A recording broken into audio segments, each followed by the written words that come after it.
amados, minhas irmãs queridas, estão todos conseguindo me ouvir? Então, que bom. Bem-vindos todos. Nós estamos ainda mal arrumados por aqui. Ainda temos mais um mês de obra, mais ou menos, para que as coisas se acomodem. Mas nós não podíamos mais adiar o reinício dos nossos encontros. Então estávamos com saudades, são todos extremamente bem-vindos e que Deus nos abençoe muito na noite de hoje. Vamos invocar juntos a presença do Senhor, vamos olhar para o coração, buscar aquele lugar de sossego em nós, um lugar de pouso, de ninho, fazer aquietar a alma como a criança desmamada se aquieta nos braços da sua mãe e podermos dizer assim é para contigo, ó Senhor, a minha alma.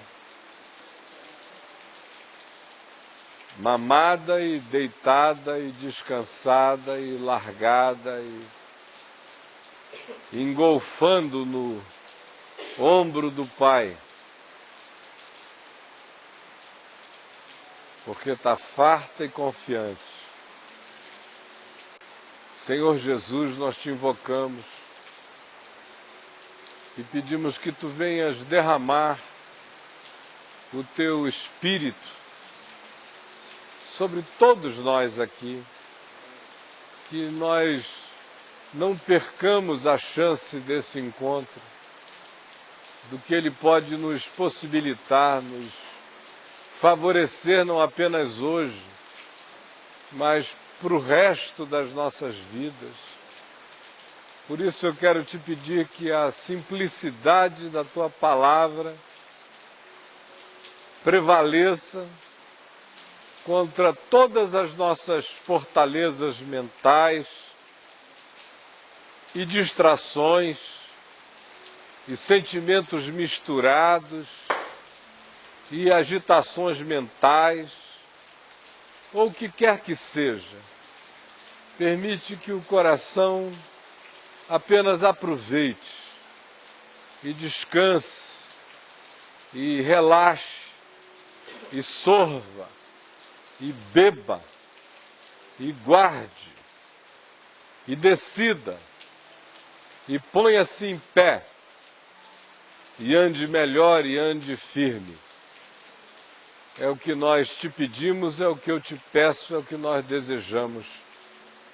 Em nome de Jesus. Amém e amém. Vamos abrir no Evangelho de Mateus,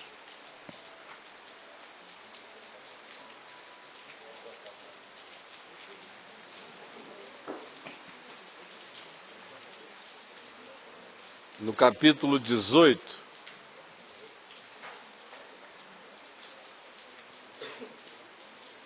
Evangelho de Mateus, capítulo 18.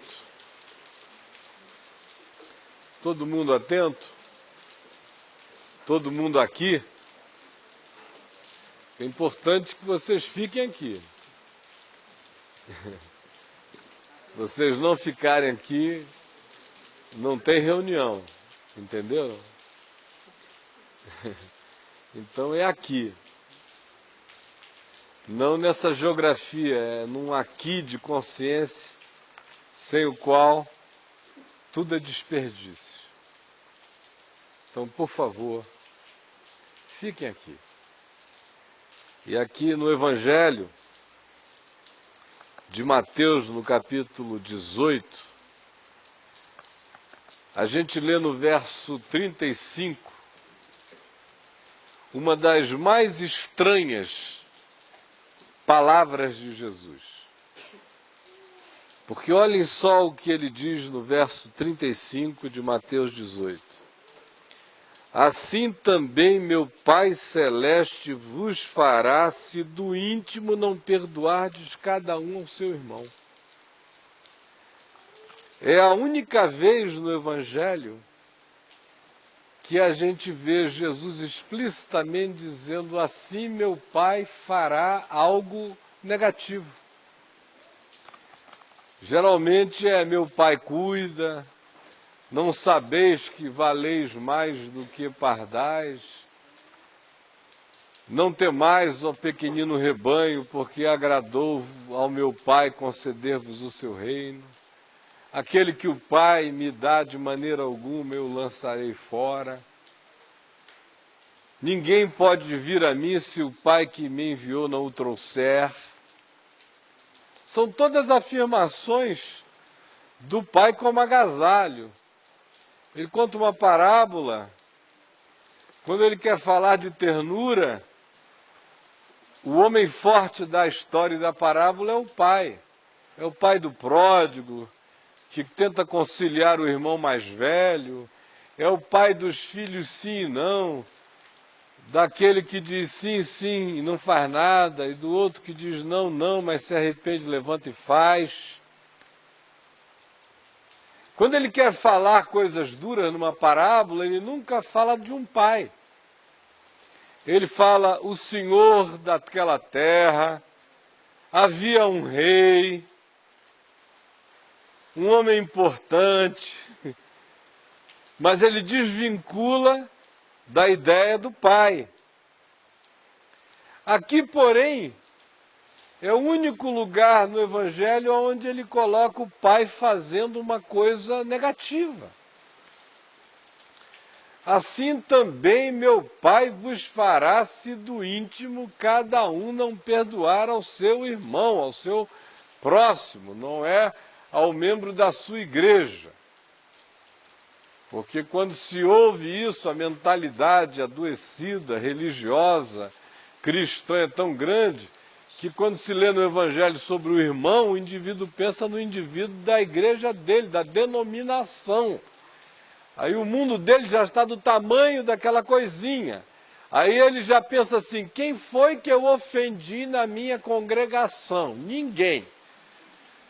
A mulher está engolindo sapo cururu, o filho está vomitando cobras e lagartos, a filha está suando lacral pelos poros, mas está tudo bem, porque na congregação, entre os irmãos, ele não fez nada. Casa dele não tem irmão, na família dele não tem irmão, na vizinhança dele não tem irmão, no trabalho dele não tem um irmão, no mundo não tem irmão, ele é um desirmanado. Ele é um crente. Então vem Jesus e diz, assim meu Pai Celeste vos fará, se do íntimo não perdoardes cada um ao seu irmão, ou seja, a qualquer ser humano, na irmandade tão natural quanto a de Caim e Abel. Por acaso sou eu tutor do meu irmão? Sim, tu és.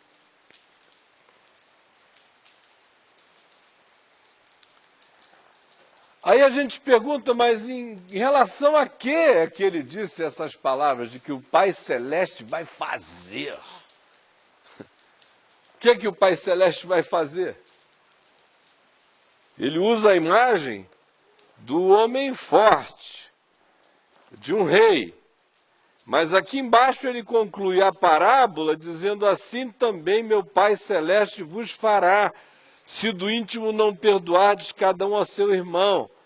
E aí ele vincula a decisão do Pai Celeste à decisão que o rei da parábola tomou. E que decisão foi essa que o rei da parábola tomou? Na parábola, um determinado rei resolveu ajustar contas com os seus servos. Resolveu botar os tributos em dia. E mandou chamar todos os credores do reino para se apresentarem. E na fila dos endividados aparece um indivíduo que deve uma grana preta ao rei. 10.000 talentos. É um número propositalmente exacerbado para significar a grandeza da dívida desse indivíduo para com o rei. E ele, não tendo como pagar, o que fez? Não ia fugir, se tornar um fugitivo do reino. Não tinha como pagar. Ele passou peroba na cara e disse, bom, só gente boa morre de vergonha. E foi lá. E quando o rei disse, apresente-se, senhor Manassés, que é um nome sempre bom para essas figuras. Aí lá veio ele e disse, pois não, o senhor me deve 10.000 talentos. Ele foi logo se jogando no chão. Ele tinha ensaiado muito aquele ato, aquele momento. Na hora que ele dissesse, senhor Manassés, o que o senhor me traz como pagamento, eu já vou aterrissar. Sim, zá! Caí ali dizendo, pelo amor de Deus, me perdoe, porque eu não tenho como pagar. Eu não trouxe nada, porque eu não tenho nada para lhe pagar, me perdoe. E o interessante é que não existe nenhuma resistência, nenhuma continuidade, nenhuma pergunta. Simplesmente o rei perdoa-lhe a dívida. Não lhe dá prazos, não financia, não parcela, não reduz a um percentual diminuto para que reste ainda alguma demonstração de responsividade social, moral, ética. Não. Vagabundeantemente, perdulariamente, generosamente, incompreensivelmente, o rei simplesmente perdoa toda a dívida. Diz, olha, levante-se, você não me deve mais nada. E o homem se levantou e foi saindo, certamente entre aquela alegria de segundo escalão de contingente político, aquela alegria de puxa-saco, saindo ali e depois curvou a cabeça e foi com aquela cara de contentamento piedoso até que saiu da porta do rei. Aí quando ele saiu, todo mundo que estava naquela fila na qual ele estivera era gente endividada. Todos os irmãos da fila eram seres endividados. E quando ele sai, ele dá de cara com alguém que devia não só ao rei, mas devia a ele. E quando ele vê esse indivíduo, ele só se certifica que fecharam a porta. O rei está para lá? Tá. Ele parte gudunha o pescoço desse indivíduo. E diz o texto que não só lhe pegou pelo sufoco, pelo pescoço, mas o sufocava, estrangulava, foi na jugular. E dizia, você me pagues toda a minha dívida agora. E o cara sufocado dizia, pelo amor de Deus, deixa eu falar. E o cara, me paga essa dívida agora. E ele dizia, por favor, me dê tempo e eu te pagarei tudo quanto eu te devo, que foi exatamente a mesma frase que ele tinha dito ao rei lá dentro: por favor, prazo, e eu pago. E o rei não deu nem prazo, deu perdão. Agora o outro está pedindo a ele prazo, não é nem perdão, e ele diz não ao prazo. De fato, há uma suave, distinta e sutil expressão que aparece aqui adiante, no verso 30, que diz assim: ele, entretanto, não quis. E é isso que hoje me impressiona nesta parábola, na minha intenção de falar sobre ela com vocês.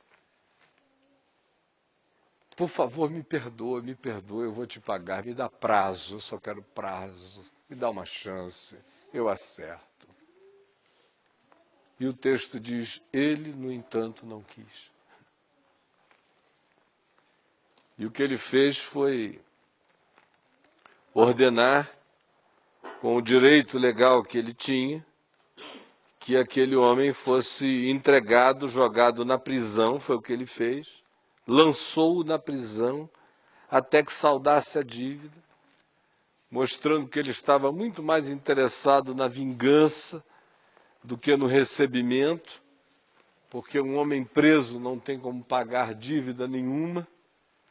Se a intenção dele fosse receber alguma coisa e não humilhar o próximo, no mínimo ele lhe teria dado tempo, prazo e liberdade, porque aprisionado é que ele não teria como ressarcir. Portanto, a intenção dele se mostra, tanto mais quando se veja, mais perversa ainda, porque não existe nem mais a gulodice financeira pelo recebimento, mas o que já está presente é o ato vingativo e perverso que condena o outro à impotência de existir como um endividado sem ter meios de sair daquele atoleiro. Aí o que aconteceu? O texto diz que os seus companheiros viam o que tinha passado. E essa é uma outra expressão sobre a qual eu queria pensar com vocês hoje à noite. Vendo, pois, os seus companheiros o que tinha acontecido, foram e falaram ao rei. Falaram ao rei. E o rei então o chamou de volta. Ele disse: servo malvado, não te perdoei eu toda aquela dívida, 10.000 talentos. Como é que tu enforcas, oprimes e lanças no cárcere um homem que te devia infinitamente menos? E não tiveste a capacidade de estender, nem que fosse por malandragem, se não fosse por bondade, um pouco de graça a ele.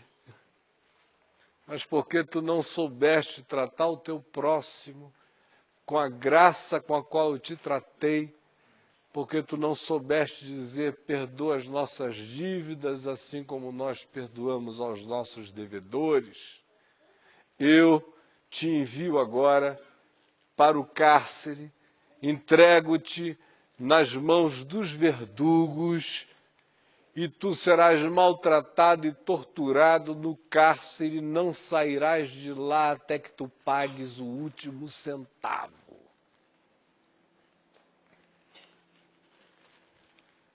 Então Jesus vem e diz: em verdade eu vos digo que assim meu Pai Celeste vos fará, se do íntimo não perdoardes cada qual ao seu irmão. É esse Deus de graça, de perdão, que fará isto. E a pergunta é, ele fará isto? Não, ele apenas deixará que o curso natural das coisas leve em você até isto. Porque quem está fazendo isto é quem isto está fazendo com o próximo. E não há apelação. Não há cartas de alforria, não há leis casuísticas, não há exceções. A declaração que aqui está feita não abre espaço para poréns, apenas está dito. É assim que é. Você pode chegar com a maior dívida do mundo. Você pode até, no seu equívoco de justiça própria, chegar pedindo prazo, chegar pedindo uma nova oportunidade, chegar pedindo a chance de um recomeço, ou o alongamento de qualquer que seja o estado de tristeza intensa, diluição disso, para que você respire e reponha. Pode até ser que você chegue apenas com esse desejo ainda de quem acha que tem algo a propor, uma barganha a fazer e um negócio a melhorar.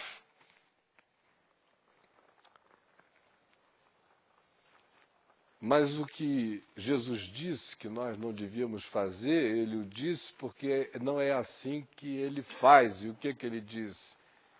Ele disse, a ninguém empresteis coisa alguma. Se você for fazer alguma coisa, dê. Você pode até entregar sem dizer que está dando, mas no seu coração doe quando você emprestar. Ou não empreste. Simplesmente porque com Deus não existe empréstimo.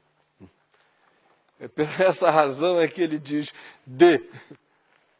Explicitamente, loucamente, desvairadamente, dê. A ninguém empresteis coisa alguma. Antes, dá. Porque esse é um princípio de tudo quanto seja princípio de vida. Porque o Pai Celeste não empresta, não alonga prazos.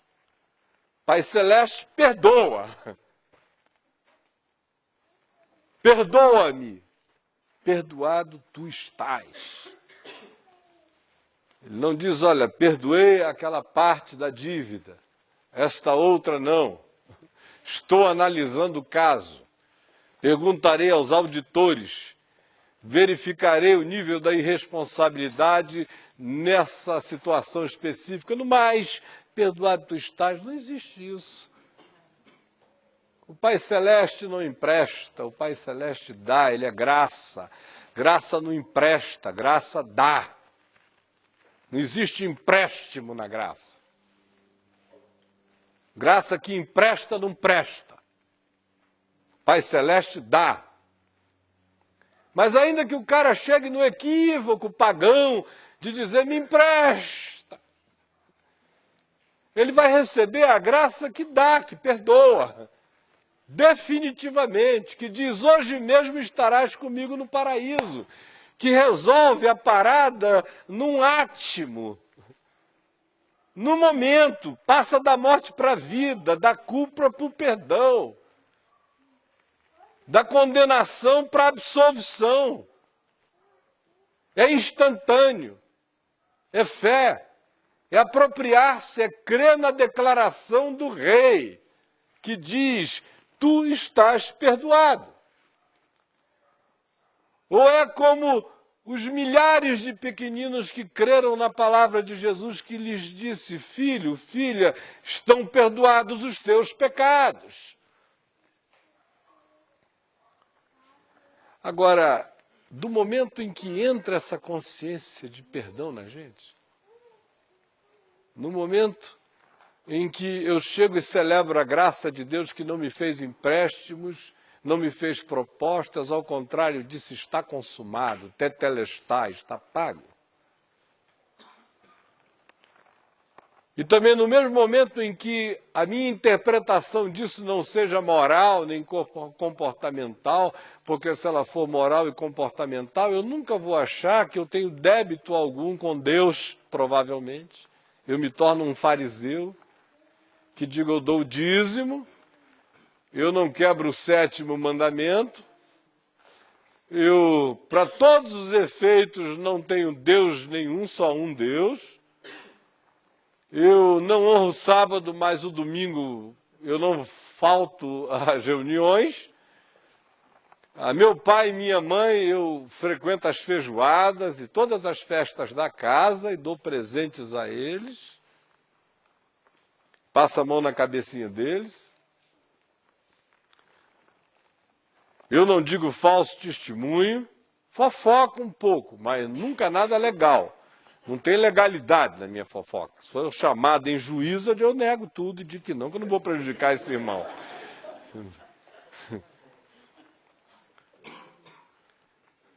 Cobiço, um monte de coisa de um bocado de gente, mas graças a Deus ninguém nunca notou. Então, eu estou limpo.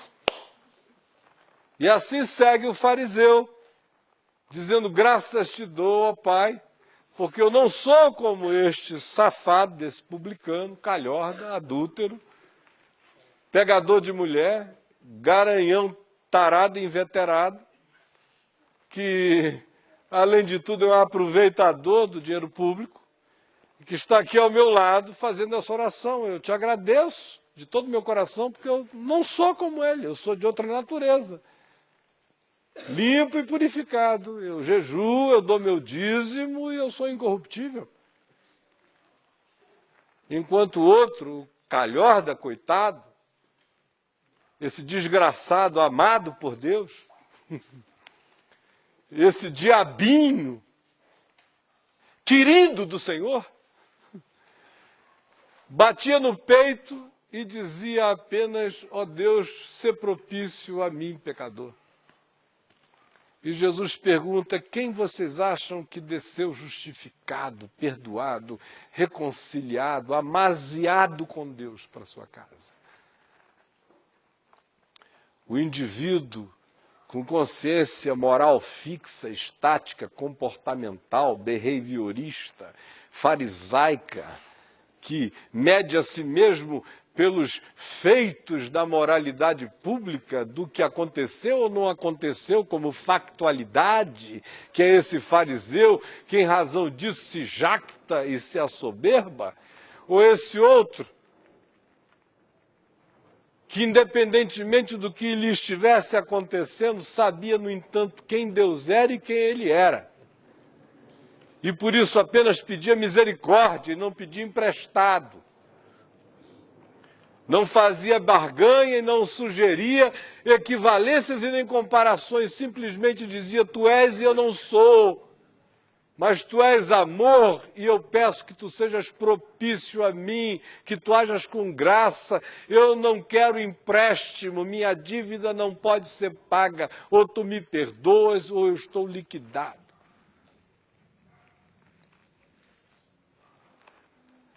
Agora,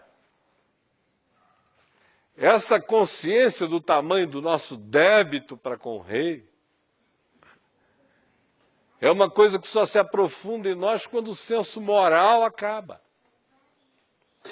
Quando o senso de éticas, que são mais etiquetas de comportamento e de exterioridade, se dissolvem em nós. Não para que nós nos tornemos libertinos, mas para que nós não nos tornemos enganados. Porque o caminho da cegueira do discernimento, do tamanho e da profundidade do meu débito diante do rei, é exatamente equivalente à capacidade que eu tenha de, em estando livre desses enganos, dessas medições, desses julgamentos exteriores, desses comportamentalismos que servem apenas para empedrar o indivíduo na ilusão de que, como ele existe à semelhança de um manequim congelado numa vitrine de loja, ele é o Santo de Deus, embora ele esteja atolado como uma ogiva atômica de todas as porcarias impensáveis da existência, embora ele esteja impregnado de todos os ódios, amarguras, rancores, cobiças, mentiras, vaidades, fantasias, mas como ele não pratica nenhuma delas do lado de fora, ele se sente esse indivíduo, para além da necessidade da justificação, e que é o que acontece quando a pessoa se torna devota do ídolo da moral e das éticas das exterioridades, ela ficará cega nesse estado e jamais terá olhos para verificar o tamanho do débito dela diante do rei. Quando ela declara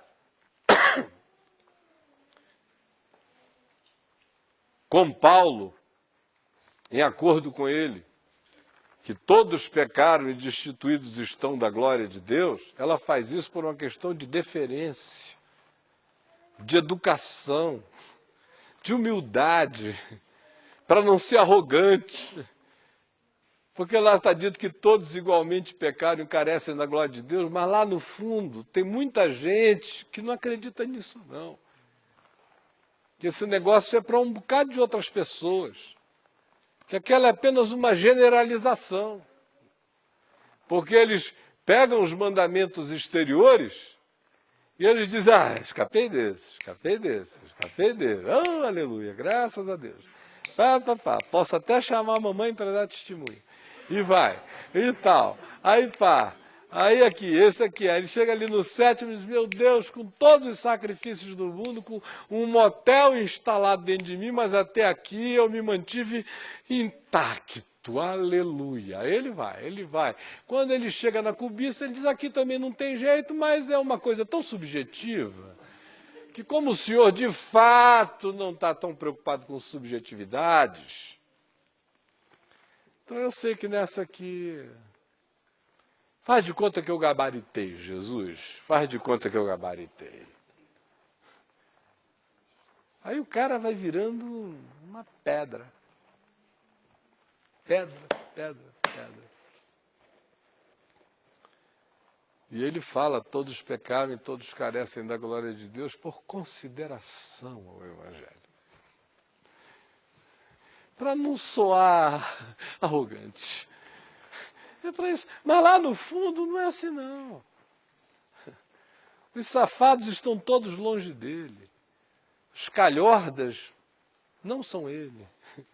Os patifes não estão lá.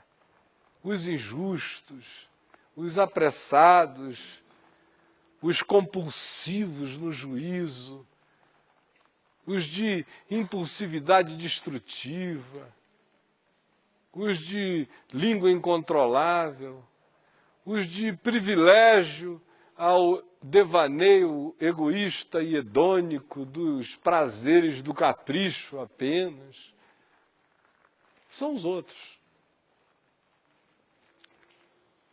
E aí, cria-se o quê? Cria esse estrangulador de pessoas. Cria-se o Jack, o estripador da fé. Esse cara que vai estripando. Desculpa, Jack. Deixa eu dar nenhuma alusão a você, viu? Você veja a pureza do meu coração. Cria-se o Ted Bundy. Hã? A pureza do seu coração é a nossa malícia. Então, é isso que se cria, esse ser estrangulador dos outros, sufocador de almas, opressor de todas as coisas. E o que me impressiona, como eu disse no início, é que essa coisa toda é resumida numa última chance. Imaginem só que essa história podia ser totalmente diferente, não é mesmo? O homem entrou, caiu prostrado, pediu perdão, foi perdoado, saiu grato, sem ser boçal, Saiu grato mesmo. Saiu lá fora, viu aquela multidão de endividados e disse que Deus dê graça sobre todos vocês. Aí olhou o coitado que devia ele, foi em cima dele e disse: meu irmão, você me devia alguma coisa? Esqueça, você está perdoado. E que Deus te abençoe e te prospere. E aí teria sido uma história do Evangelho, ao invés de ser a história da miséria humana. Aqui a gente tem um Evangelho contando a história da miséria humana, desejoso de que eu escreva outra parábola, desejoso que eu me retire da presença do rei, dizendo: estão todos perdoados, o mundo está perdoado, por Jesus e por mim também. Ninguém tem mais dívida comigo. Ninguém vai conseguir se endividar comigo, porque no dia em que alguém se endividar comigo, nesse dia eu estou sob o juízo de ter me endividado outra vez com o Pai.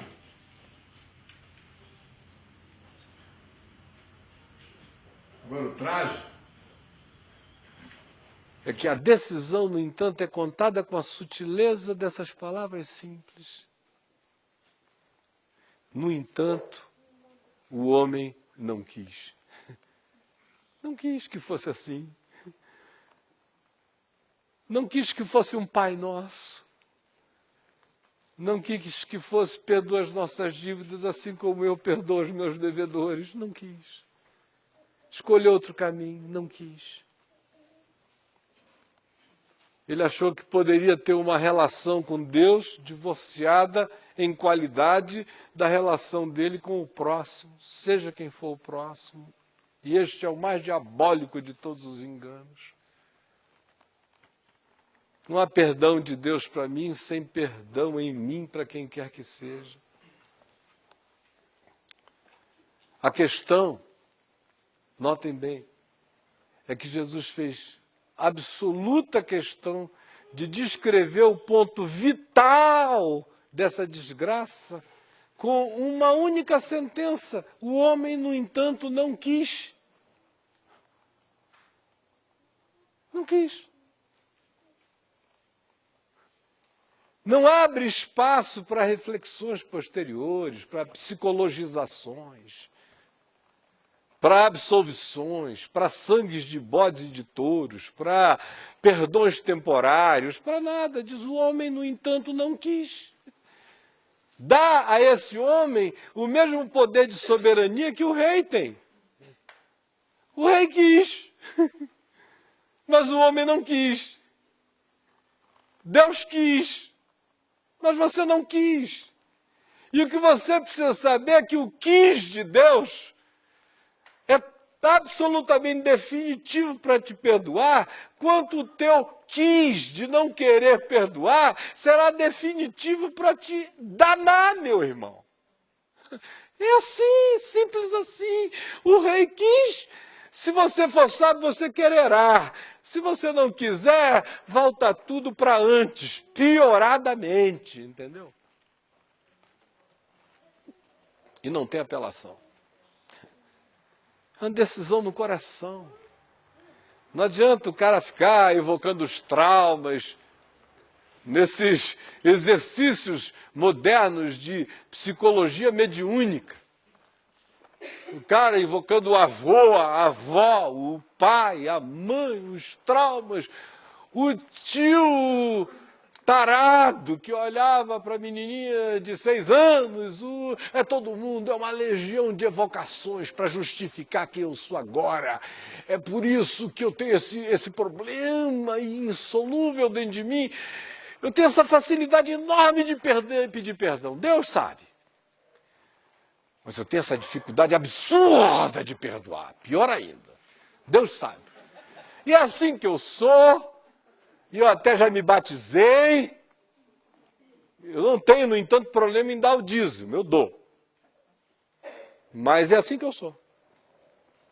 E Jesus diz: que pena. Porque o meu Pai Celeste vai pegar você, batizado e tudo. E vai jogar você no cárcere, batizado e tudo. E vai te entregar um verdugo, sabe aquele verdugo que gosta de estuprador de menininho? Aquele verdugo que gosta de pedófilo? Aquele verdugo que gosta de cretino? E vai te entregar na mão do verdugo, um cara igualzinho a você. Porque os nossos verdugos são a nossa cara. Os nossos verdugos somos nós. Os nossos verdugos é a nossa incapacidade de perdoar, de ser compassivo, de desfazer a tragédia. O nosso verdugo ganha a nossa clonagem, só que é uma clonagem sem parceria com a gente. O nosso verdugo somos nós, absolutamente sinceros na nossa intenção perversa de fazer o mal a nós mesmos. Esse é o nosso verdugo.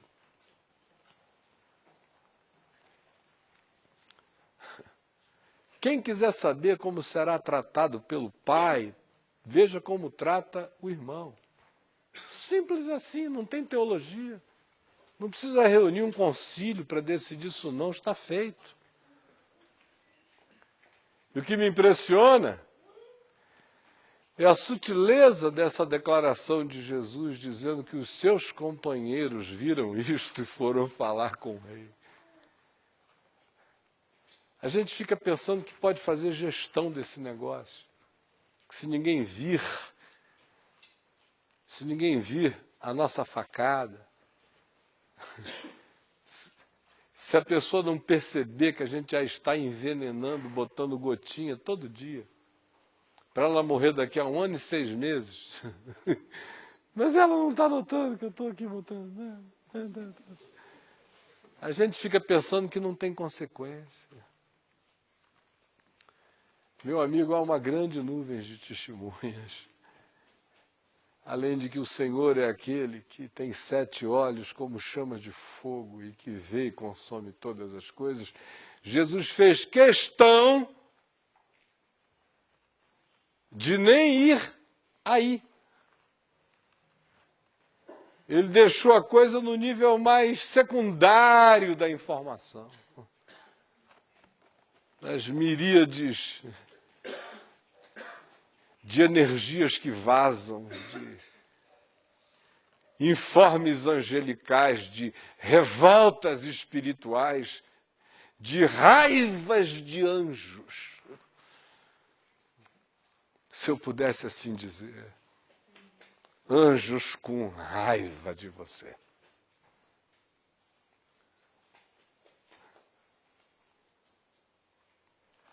Anjo com raiva da gente é demônio com franquia para entrar. Para entrar mesmo. Para entrar na tua alma, na tua mente, na tua carne, nas tuas emoções, para te surtar, para te enfeiar, para te jogar na cela, para te encarcerar, para te gerar uma nhaca, aquele fedor de preso que não vê a luz do sol.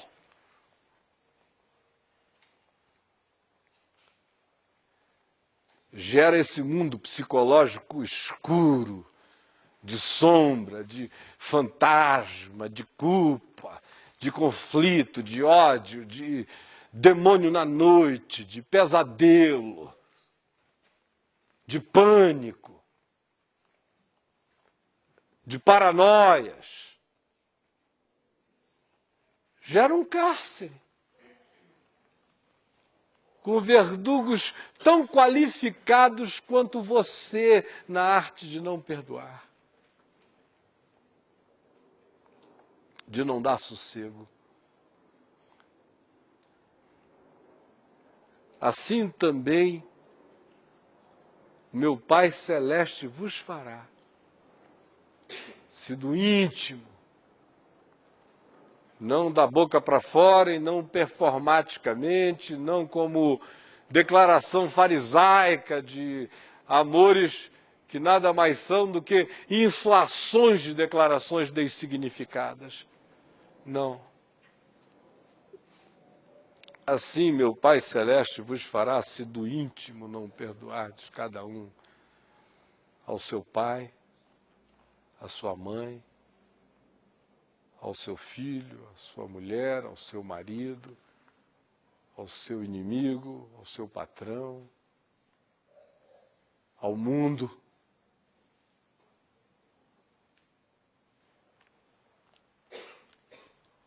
E aí eu queria dizer uma coisa, com isto não há aqui nenhuma palavra de perpetuamento de relações não sadias e adoecidas, não é isto. Às vezes a gente tem que perdoar até para poder se divorciar. Ninguém pode se divorciar sem perdão. Nunca deve ser a falta de perdão que gere um divórcio. Porque um divórcio que é provocado pela falta de perdão joga alguém no calabouço, ou os dois. Até para divorciar tem que perdoar. Tem que andar limpo e abençoando o coração do outro. Para terminar uma relação, as pessoas ficam esperando odiarem até a morte para acabar. Eu não faço isso não. Perdoe o suficiente para terminar. Esse convite a perdoar cada um ao próximo no íntimo não é um convite ao perpetuamento e à cronificação de relações adoecidas, não. A gente segue o caminho deixando gente perdoada e levando um coração sem mágoa. Perdão não é um acorrentamento do perdoador ao objeto do perdão. Perdão não é amizade, perdão não é intimidade, perdão não é preferência, perdão não é conjugalidade, perdão não é fraternidade desejada mais intensamente. Perdão é perdão. O outro pode seguir o caminho dele, pode ser nosso amigo ou não. Isso é uma questão de circunstância, intimidade, afinidade, preferência. Assim como é quando ninguém tem que perdoar ninguém, a gente não fica amigo de quem a gente quer ficar amigo. Não é porque a gente perdoou alguém que agora surge a tirania da amizade entre o perdoador e o perdoado, que é coisa de crente. É só para eles se atrapalharem todos de novo ali na frente. You say no, I say yes. É a música dos Beatles. Não é porque você é meu irmão que a gente tem a chance de passar tardes e tardes maravilhosas no parque, porque pode ser que você seja um grande chato. Perdoado, querido, amado, mas um chato. Um chato que eu tolero, um chato que eu ouço, um chato que eu dou atenção, um chato que eu quero bem, mas chato.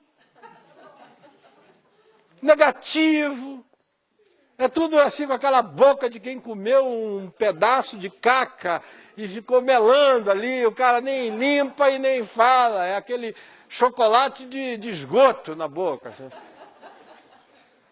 Sinceramente, eu atendo, eu oro com ele com imposição de mãos, eu aconselho, eu dou meu tempo, eu respondo carta, mas eu não chamo para passear, eu me gosto. E não estou fazendo nada errado, porque Jesus nunca chamou fariseu para passar fim de semana com ele. Fim de semana era com Marta, Maria, Lázaro, gente legal. Entenderam como é que é? Perdão é assim. Está todo mundo perdoado, mas ninguém tem que ter romance. A menos que role. Normalmente, do contrário, não force, porque isso é mentira de crente. Só para não fazer funcionar.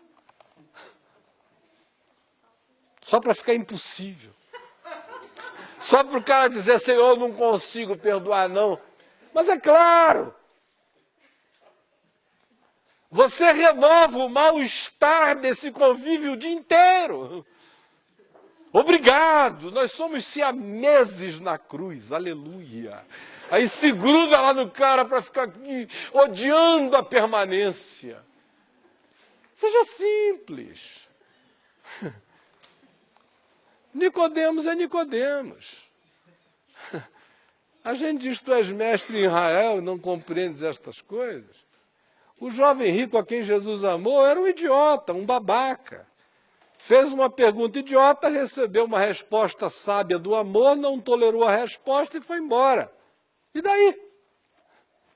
João, o apóstolo, um garoto, amava e botava a cabeça no peito, chorava, lambia, e Jesus dava a maior guarida. Porque assim como foi com ele, é com ele em relação a você, é com ele em relação à vida. Cada um tem do amor de Jesus o que traz. Perdoados somos todos. Podemos continuar perdoados para sempre ou não. Está consumado e ninguém mudará o que está feito, só você. Só você. Você pode crucificar o Filho de Deus a segunda vez. Você pode fazer a cruz não valer. Você pode fazer o perdão ser cancelado para você quando você cancela para os outros. Você pode sepultar Jesus outra vez. E você pode se transformar no mumificador da graça. Você pode. Agora, tudo isso é para você, para os outros não. Esse Cristo será só seu. Esse Pai é o Pai que você gerou. É o Pai mais coerente com filhos que tratam os irmãos assim.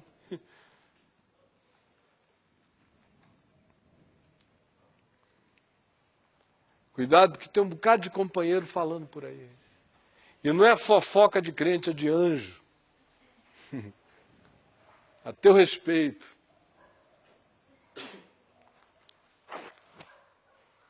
E não esqueça, o que faz a diferença de tudo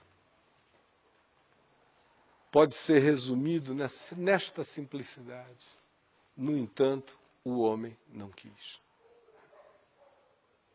No fim, não adianta você querer teologizar em seu favor, dizendo é Deus que efetua tanto querer realizar, e como Ele não me deu o querer, e eu não parti ainda para o realizar, como alguns sem vergonhas têm coragem de me falar. Eu digo, olha meu irmão, em mim já surgiu um querer e uma vontade de realizar enorme, mas uma outra coisa em relação a você. Mas que pela graça dele eu estou controlando. Mas tem gente que chega com esse descaramento paulino para você. Chega. Aí então eu não fui. Ainda eu estou pedindo convicção do Espírito para ir. Perdoar este irmão. Aí depois não quis. Eu não senti no coração. Para ser piedoso, ele diz assim, eu não senti no coração. Eu não quis. E esse quisinho aí faz a diferença entre abrir as salas do reino ou abrir a sala do calabouço. É um quis. A gente fica pensando que tem que trovejar. Não, é uma decisão simples e silenciosa de dizer não. Esta pessoa não tem chance em meu ser. É matar o outro com essa decisão. Quis.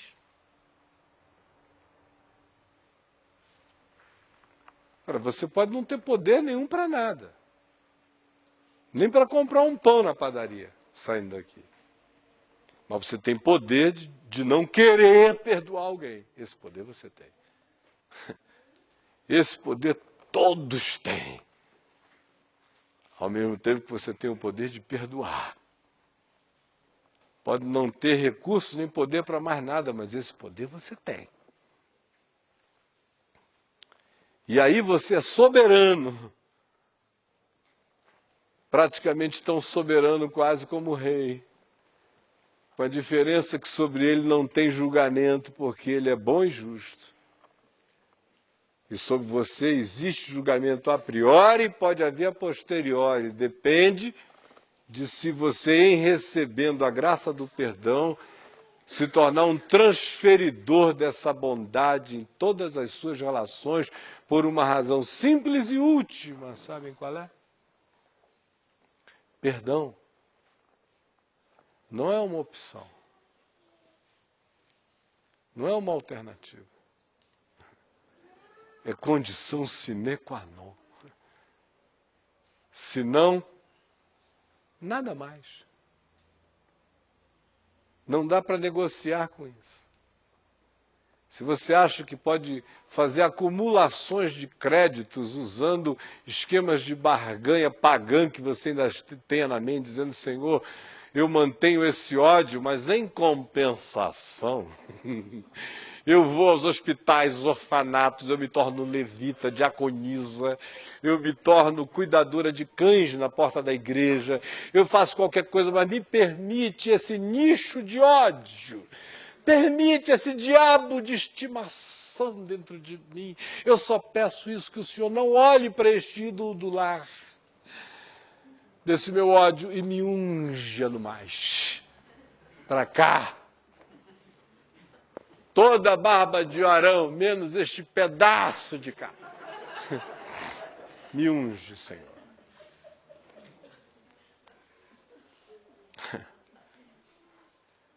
Meu mano, você vai para casa não é com a unção dos 4 seres viventes, nem de Arão e nem de nada. É profundamente ungido pelo capiroto.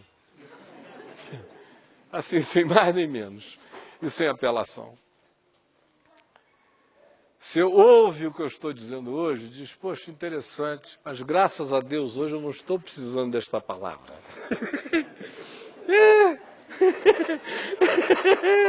Você está pensando que eu não sei como é que é? Ah, peguei você. Graças a Deus, hoje eu não estou precisando dessa palavra. Semana passada eu até estava. Eu e meu marido estávamos muito mal, eu e a minha mulher, estava uma coisa horrível e tal, e outras relações difíceis. Estava com ódio realmente de muita coisa, mas graças a Deus, hoje eu não estou precisando. Valeu ir lá, ver as ruínas de calçada do Lago Norte, e ainda um monte de outras loucuras que virão por aí. Mas foi isso. Hoje, graças a Deus, não foi para mim. Graças a Deus, Senhor, eu te agradeço de coração, porque hoje não foi para mim, mas foi apenas para esses seres miseráveis, não perdoadores, ressentidos, magoáveis, altamente amarguráveis, com autoimagem extremamente baixa, que não é o meu caso. Eu, graças a Deus, não sofro desse problema e estou livre deste mal, completamente. E eu peço apenas que o Senhor tenha misericórdia daquele ex-namorado, cretino, safado, que semana passada eu descobri que estava saindo com a minha melhor amiga e ficando ainda com uma levita da igreja. E eu te dou graças porque eu estou livre disso, mas... Aliás, eu vim hoje aqui a essa reunião na Tenda do Caminho, assim, esperando um lufa-lufa de alívio teu, mas graças a Deus que eu já estou livre disso, porque eu já consigo agora, Senhor, já não mais desejar que ela se arrebente toda. Eu estou extremamente feliz, me satisfaria apenas se ela também não ficar com ele, para ela aprender o teu juízo. E porque ela precisa, de fato, de um corretivo teu. E, Senhor, não estou te dando ideia. Não estou.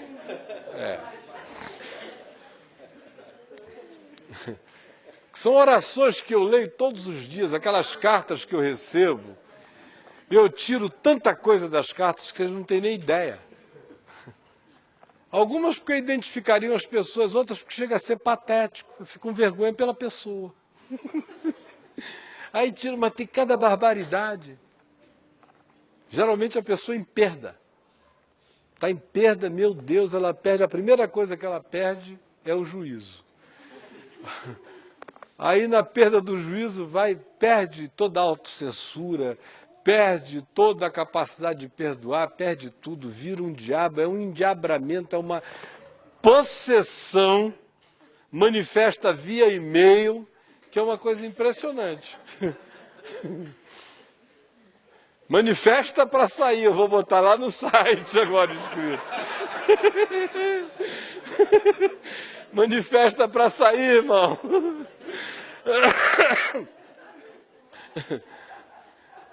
Mas enfim, a pergunta é: o que você quer que o Pai Celeste faça a partir do que existe no seu íntimo? Porque o que Jesus está dizendo é que a matéria-prima do íntimo é o que oferece ao Pai a construção. Então, a partir do que exista como matéria-prima no seu íntimo, o que você acha que será a construção do Pai? O que Ele fará a partir daí? E não me diga que não foi para você.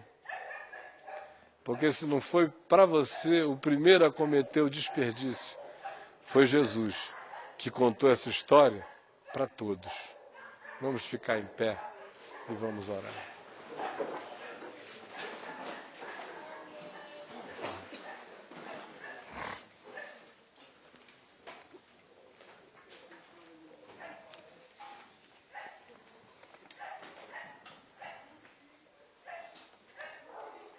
Pai nosso que estás nos céus, santificado seja o teu nome.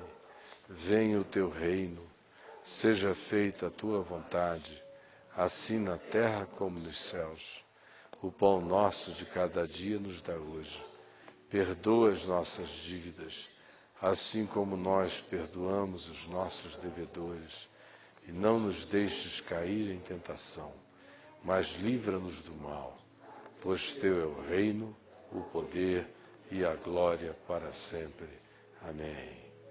Pai,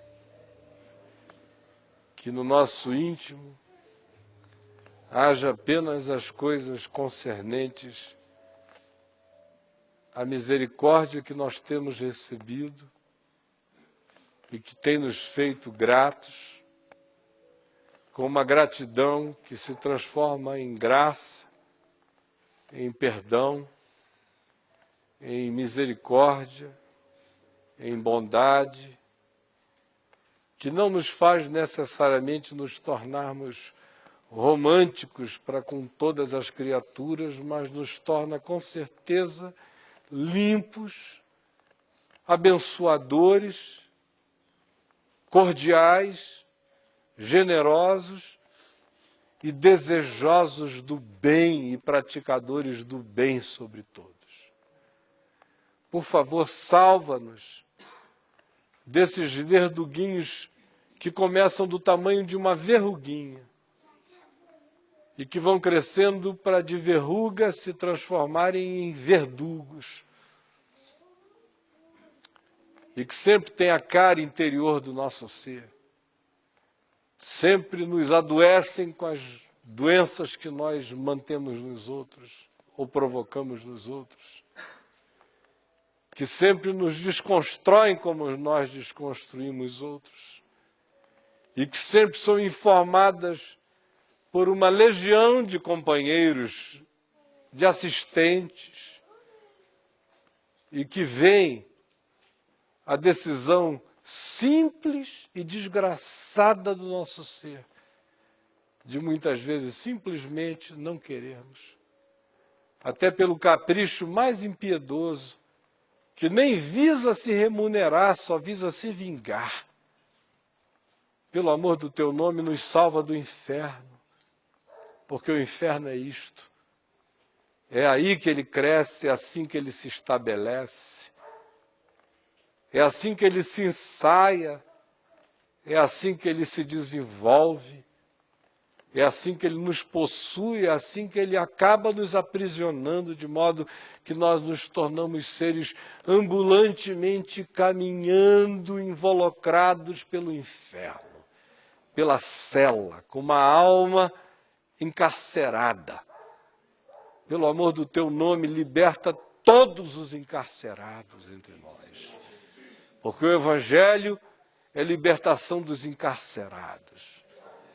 é o quebrar de cadeias e de grilhões e de opressões e de direitos que não vêm de Deus, mas que são falsificações outorgadas como direito pelo diabo. Nós não queremos esses direitos do diabo. Nós não queremos o direito de odiar, nem de nos ressentir. E também não queremos a falsificação do perdão, que tem que se obrigar a se transformar em encontros, em devaneios, em amizades que apenas nos colocam em rotas de enganos maiores.